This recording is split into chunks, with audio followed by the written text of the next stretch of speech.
E aí, gente, beleza? What's up, guys? Hoje, em homenagem ao Lucas, que estudou comigo no Padre Eustáquio, em Belo Horizonte, vamos falar de do e does, tá? Então, os auxiliares do e does. Vamos lá? A primeira coisa, gente, que eu queria falar com vocês sobre esse do e o does é que o do, ele não é o do verbo to do, tá bom? Ele é um verbo auxiliar. O do e o does são verbos auxiliares. E o que eles significam? Absolutamente nada, tá? Então eles não têm significado. Você não traduz o do e o does quando eles são usados como verbos auxiliares, tá bom? Então o do não tem nada a ver com o verbo to do, que é o verbo fazer. Por exemplo, na frase do you speak English, aquele do ali não tem nada a ver com o verbo fazer, tá? A segunda coisa, gente, é que quando que a gente usa o do e o does? É para fazer perguntas no presente simples, tá bom? Então é para fazer perguntas no presente simples. Então são frases o quê? Que a gente fala sobre coisas da vida cotidiana, da rotina, né? O que você faz sempre, tá bom? Então, o que é esse do e o does, gente? O que é? O que é isso, meu Deus do céu?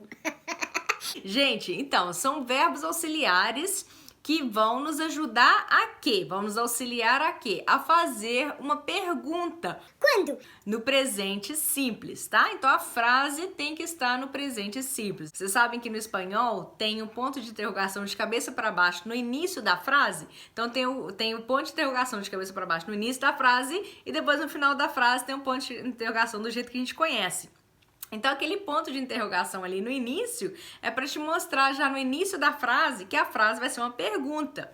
Em inglês, a gente não faz isso, só que o do e o does vai ter essa função de mostrar pra gente que é uma pergunta, tá bom? Então, por exemplo, vamos pegar essa frase de novo. Do you speak English, tá? E aquele do ali tá só mostrando que é o quê? É uma pergunta, tá? Então, quando você vê o do no início da frase, é a pergunta, tá? Então, o do e o does, eles são os verbos auxiliares que não significam absolutamente nada, mas que eles auxiliam a gente a fazer uma pergunta em inglês, tá bom? E o do e o does, gente, ele vai ser usado com todos os verbos, exceto o verbo to be, porque o verbo to be, ele funciona como seu próprio auxiliar, tá bom? Como am, is e are, tá? E os verbos modais também, como por exemplo, verbo can, verbo may, verbo ought to, verbo should. Esses verbos modais, eles também funcionam como seus próprios auxiliares, tá bom? Então, o do e o does vão ser usados com todos os verbos, a não ser esses que eu mencionei, tá bom? Por exemplo, em português, a gente tem, por exemplo, a frase você é brasileiro, tá bom? Você é brasileiro. Pra gente fazer a pergunta, o que a gente tem que fazer? Só colocar uma interrogação e mudar a entonação, né? Se a gente estiver falando. E já no inglês, não. A gente vai precisar do do. Então, em inglês, a gente não pode simplesmente colocar uma interrogação, tá bom? A gente vai ter que chamar o nosso amiguinho. Do, vem aí, filho. Que eu tenho que fazer uma pergunta, tá bom? Então, você tem que pôr aonde? O do, ele vem no início da frase e logo após ele vem o sujeito, tá? Logo após o do, então vem o sujeito. E depois disso vem o verbo e os complementos, tá? Então vamos lá ver uns exemplos. You work in the grocery store. You work in the grocery store. Então você trabalha no supermercado, tá bom? Grocery store é supermercado nos Estados Unidos, tá? Então, como que eu vou fazer a pergunta dessa frase, né? Essa frase aí tá na afirmativa. You work in the grocery store. Como que eu vou transformar essa frase em pergunta? Se eu quero perguntar, você trabalha no supermercado? Então, nós vamos chamar o do, filho. Aparece aí que eu preciso fazer uma pergunta. E o do vai pro início da frase e logo após vem o sujeito e depois o verbo, tá? Então, a ordem é o verbo auxiliar, do ou does, né? Daqui a pouco nós vamos falar do does, do, depois vem o sujeito e depois vem o verbo, tá? Então, por exemplo, nessa frase vai ficar Do you work in the grocery store? Do you work in the grocery store? Então, o do vem no início da frase, né? Depois dele vem o sujeito e depois dele vem então o verbo, tá bom? Então, do you work in the grocery store?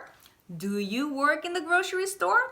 Agora, quando que eu vou usar o do e quando que eu vou usar o does? Tchan, tchan, tchan. O do a gente vai usar com I, tá? Quando for eu, a primeira pessoa, I. You, você, que é a segunda pessoa, tá? Depois, we, que é nós, né? Nós, é a primeira pessoa do plural. Depois, you, que é vocês, que é a segunda pessoa do plural. E they,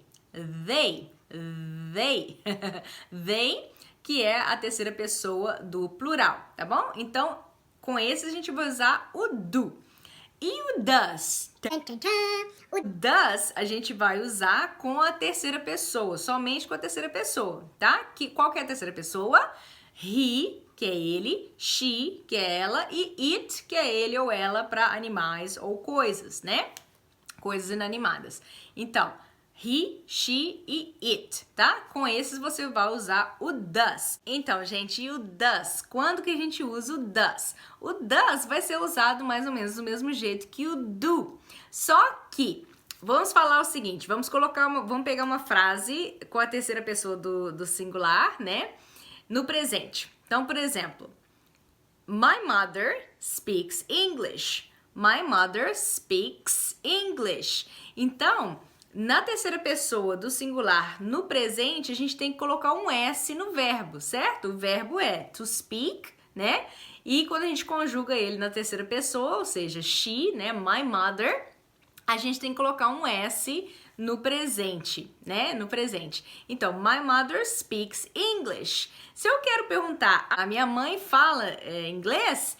Então, eu vou ter que pegar esse S do speak, tá? Speaks, e vou transformar ele no does, tá bom? Então, na hora de fazer a pergunta, esse S vai lá pro do. Então, o do vira does, tá bom? Então, does your mother or does my mother speak English? Does my mother speak English? Tá bom, gente? Então, o does, ele é o do, só que é o do com S. Aí ele vira does, tá bom? Então, aquele S ali da terceira pessoa, no presente simples, ele vai lá pra frente e vai ficar com do. Então, ele vai virar does, tá bom? Então, essa é a diferença entre do e does. Além de ter diferença, assim, de qual pessoa, né, você vai usar, é porque na terceira pessoa do singular, no presente, nos verbos a gente acrescenta um S. Então, esse S vai pro do e o do vira does. Entendeu? Espero que sim. Tá bom, gente? Então, o does você vai usar quando o sujeito for terceira pessoa. He, she ou it. Tá bom? Vamos recapitular um pouquinho aqui. Vamos recapitular. Então, recapitulando, gente, como que a gente faz perguntas em inglês? Para a gente fazer perguntas em inglês, a gente precisa de um auxiliar, tá? A gente precisa de uma ajudinha e esses ajudantes vão ser o do e o does. O do você vai usar para as pessoas I, you, we, you, they, tá bom? E o does você vai usar para a terceira pessoa do singular. He, she, it, tá bom? Com o do, a única coisa que você tem que fazer é colocar o do na frente da frase. Só isso. Aí você já tá fazendo a pergunta, né? You speak English. Você fala inglês. Do you speak English? Você fala inglês? Prontinho, né? Agora, o does, ele tem a questão do S, né? Porque na afirmativa, no presente simples, na terceira pessoa, o verbo tem um S, certo? Então, por exemplo, she speaks Portuguese. She speaks Portuguese. Então, tem um S ali no verbo speak. She speaks Portuguese, né? Então, esse S, ele vai ter que sumir dali e ir lá pro início da frase, e aí esse S vai pro do, ou seja, fazendo o do virar o does, tá bom? Então aquele S ali sai dali, vai pro do e forma o does. Então vira does she speak English? Does she speak English? Ou eu falei português? Does she speak English? Tá bom, gente? Então, o do e o does, eles vão nos auxiliar a fazer perguntas no presente simples. Então, esse foi o vídeo de hoje. Lucas, eu espero que você tenha entendido. Se não, me coloca aí nos comentários e me põe mais perguntas no WhatsApp, tá bom? Semana que vem a gente vai falar do don't e do doesn't, que são o do e o does na negativa. Tá bom, gente? Muito obrigada, até semana que vem. Tchau!